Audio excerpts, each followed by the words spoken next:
let's finish up here with a little bit of Chiefs talk. There's not a whole lot of news going around the NFL, obviously. Ferdinand, Justin not Frederick. Ferdinand. Ferdinand. Ferdinand. Justin Jefferson becomes the highest paid non-quarterback in the league, 35 million per year, 4 years, I believe it was, 110 fully guaranteed. Tyreek Hill is unhappy with his current contract situation and is asking for more money after Jalen Waddle also got paid 84 for four. Thought it was So 84 for three. 84 for three. I bet. Uh, Even worse. so I mean, yeah, Tyreek's not got a house that just burnt down and so many kids to pay for. So get 10 kids with another on the way. I mean, hey, that man's going to be Philip Rivers trying to come back at 45. But as far as the Chiefs go, clearly we can't go a week without somebody getting in some sort of legal trouble. Uh, but with OTAs out here and the new kickoff rules, which we talked about a little bit, it was interesting to see Uncle Two get up on the podium and say that we're going to be looking at Justin Reed or Louis Reese Louis. as Louis potential Resentment. kickoff Reese specialists Lightning. instead of Harrison Bucker. Okay, so this plan to utilize Grease Lightning, whatever you just called them, Reese Grease Lightning. Lightning, yeah, uh, is a much better idea than trying to use him as an offensive weapon, at least in the first year, because someone who has to learn more about the game and then learn an Andy Reid offense, I don't think that was going to pan out year one whatsoever. But most people in rugby can kick. I really haven't watched Wales enough to know like if this guy like does extra points to rugby or not or whatever. But like usually they got a boot, and so it's kickoff tackling in rugby is pretty similar to what you're going to have to do in football, and it's a smaller field. So Yeah, when Reese Lightning was talking about it, he did say that he would occasionally take the extra point. I don't know if yeah. he was the first option or maybe just the second option, but he said he would often take the extra points. He said this was in his wheelhouse, and so having either him Oh, or Justin Reed there as your kicker, funny enough, obviously Dave Tube is out there making sure that they're up and up on the rules, but he did say that 40 to 50% of kickers in the XFL, when they had this kickoff rule, were involved in the tackle right. 40 to 50% I of the saw that. time. And we don't So want that to it be doesn't make Bucker. sense. So No, it doesn't make sense to have your place kicker who needs to kick a 60 plus yarder in clutch moments out there getting banged up all the time.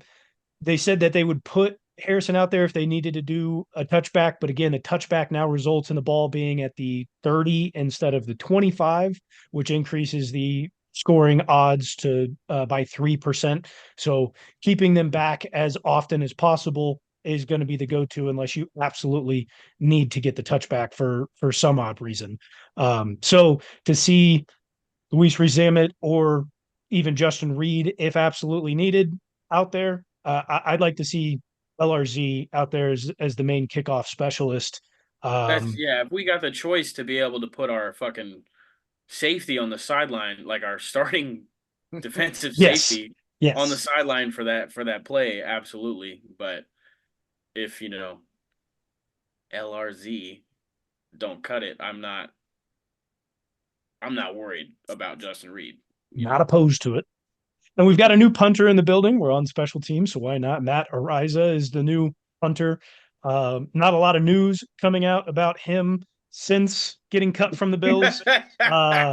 Uh, that whole situation, I believe, has we been gotta we gotta be the team to give him the second chance because he well. I got believe I it believe was his name it has was been all cleared. yeah, he was His absolved. name was Yeah, cleared. but He was absolved. Wasn't that's still not involved. good. Um, Why us, man? Why us? Eh. With all the shit we got going on. It all started with that signing. He Once we didn't. He signed him, didn't let everybody me. started getting in trouble. He didn't let me say it You're not earlier, wrong. but can Andy Reid get these hooligans together? Oh man. Yeah, is that right? Um, we've got the second round of free agency starts here pretty soon. If not this month, it's going to be in July. But the second round of free agency does start really soon. Where do you guys feel that the needs are for the Chiefs still post draft, post first round free agency before we get into, through mandatory minicamp that starts here pretty soon? D line. That's what I was gonna say, man. Defensive line. O line depth, maybe, but D line. Do we even have a starting four?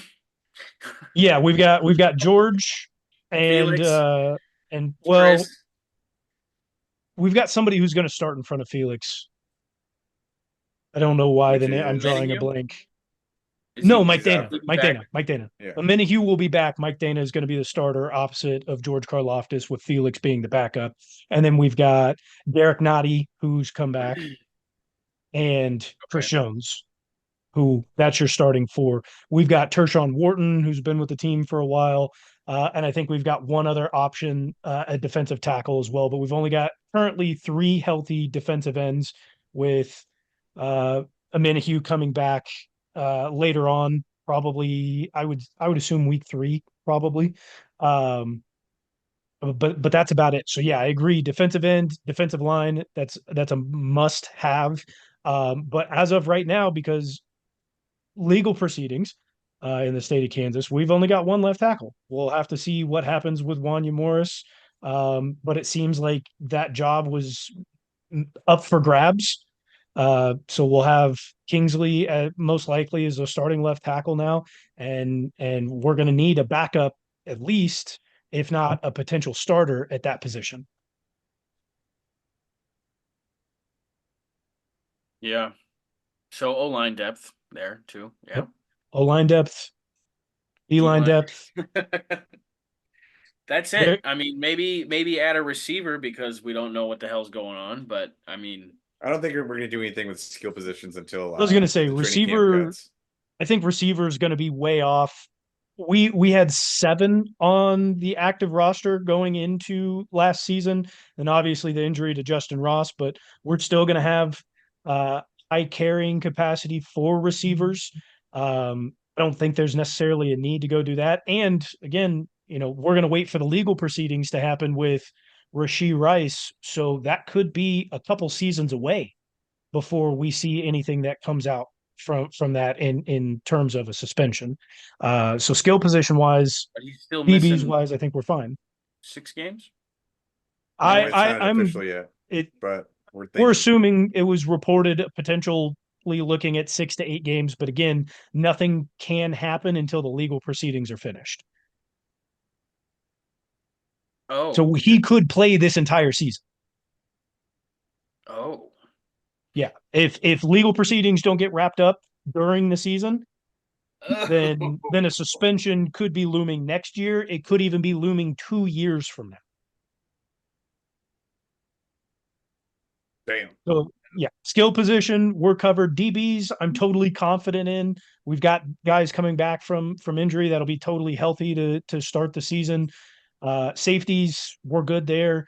We could probably use maybe a little bit of linebacker depth, but overall I think we just need to focus on those two positions, those two position groups, D line and O line. I don't think there's a whole lot that we really need to worry about there. No, we're looking pretty good, and there's not a whole lot of solid names that you think we'd go after man, anyways. you So keep Rasheed with this receiver core. Scary. Dude, what? Scary season. Somebody asked the question, and this is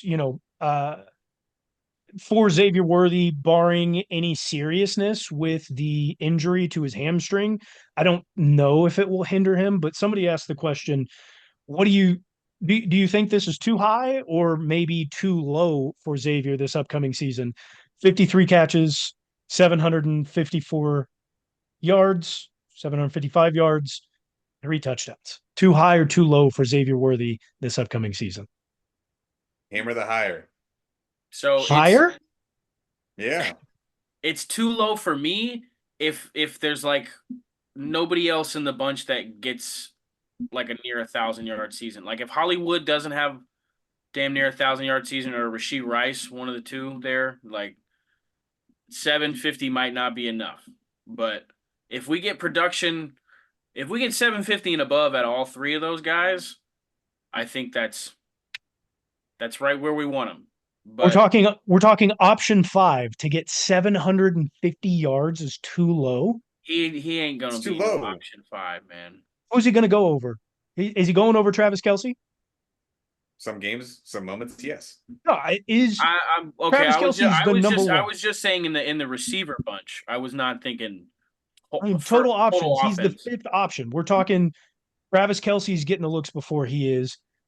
Hollywood's getting the looks before he is. So is Rasheed, and don't forget Isaiah Pacheco. They're all getting touches before Xavier Worthy. So we are pass heavy. I think this is not as not as an effectiveness standpoint, but like as far as a production wise, I think this might be a little fall off year for Travis Kelsey. I think we have strong enough options outside of Kelsey that let him get double teamed, let teams focus on him, and Worthy's burning somebody, fucking Hollywood burning somebody, fucking Rasheed Rice burning Catching at the like line and then burning somebody. I mean this You're forgetting Xavier Worthy is our going to be the receivers fifth option. He's not going to have the best players going up against him. He's going to get open a lot of the time out and there. he's fast. He's fast, fast. He's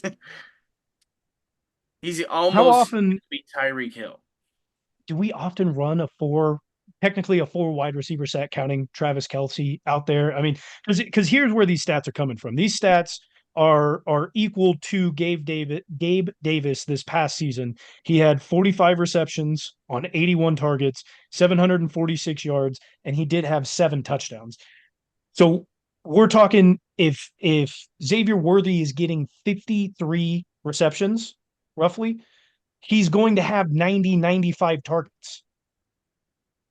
I think that's way too high I for think an option 5 wide receiver number 3. the Without way barring injury, barring anything, everybody's healthy, everybody's there. we play offense, like I'm thinking ceiling wise, this should be like Kurt Warner with Steve Breston, Anquan Bolden, and Larry Fitzgerald. He had 3 1,000-yard receivers in that season.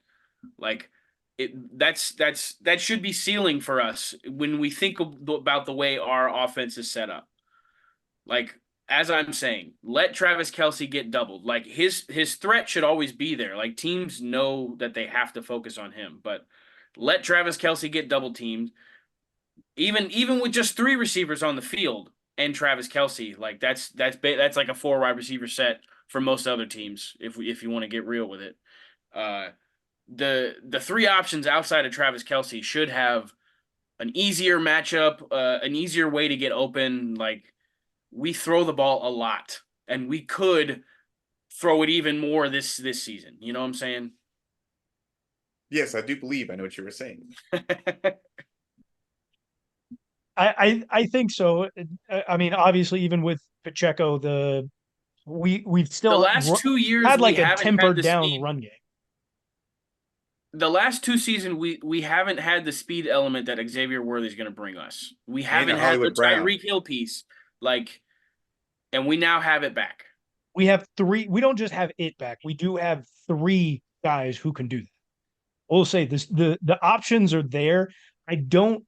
I think 90 targets is too high, and maybe Xavier gets really lucky or whatever, and he maybe gets those 53 targets. I think 53 receptions. I think that's a little overblown. I would expect I think realistically probably 36 receptions, No. probably No. 450 yards, and maybe a touchdown. No. I think He's not I Sky think Moore. the targets and receptions might be a little bit lower than what's expected, but I think that yards per catch is going to be decently high. The way that we should use him. Also, track record. I bring this up every time we bring in a rookie wide receiver. Track record with Andy and rookie receivers isn't always that great. And yes, it was last year with Rasheed. It was much needed. It's not going to be as much of a need Your this season. theory about receivers in their first year in an Andy Reid system has not, like, the last few years has kind of like we've gone towards the other direction. Like Last year for sure. Years before that, no. The last receiver, Juju in his first year in the not a 900 rookie, yards, not a 900 not a rookie. yards. Okay, but you've not just rookies. You've said you've had a point about That's fair. receivers in their first year learning an Andy Reid system. Sure. But again, and this is where I'll kind of backtrack on the Juju thing is that was a need, and it worked fantastically out with Rasheed. It was a need, and somebody had to come through, and he ended up being the guy. He's good enough. When Andy doesn't have the absolute need of a rookie to come and break out, that receiver typically doesn't because there's not the need there. They're not put out on the field as much. I think he's going to do fine.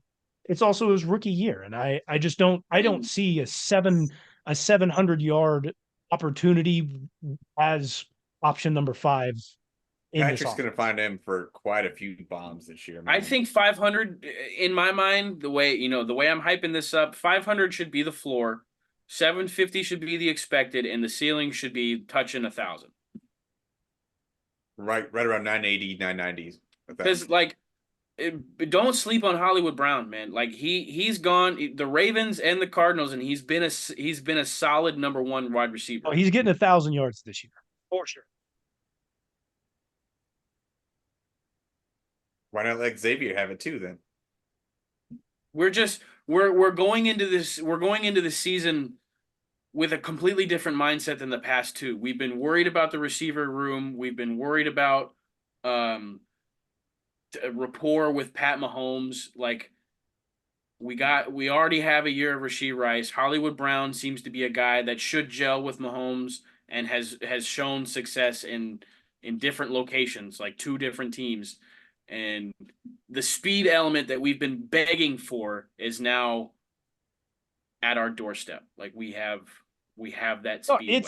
It's there, and I'm excited for it. I just find it difficult to see a rookie doing that. I also find it really difficult to see Patrick Mahomes throw 60 times a game. That's not something that we've seen. Can he do it? Yes. Do I want him to do it? Not something that we've seen. No, yes, I would. Fucking I seen would. That. We've seen it a few 2019, times. Sure. Once. We haven't seen it again. And especially when we have a running back like Isaiah Pacheco. If this offense is proving to be what we think it can be, getting up to early leads and then having to run the ball to run the clock out, because we all believe in our defense. I think we're gonna be able to kind of baby Isaiah Pacheco through the season and use him when we need him in the playoffs. We want his style of running in the playoffs. We don't need him. I just think that's a little high. 15 carries a game. Like that's really what Andy wants. We don't really want to run the ball over 20 times. If we can, if the passes are working for us and we're only punting once or twice a game, like Andy's going to stick with that, and 50 passes, 15 runs. Like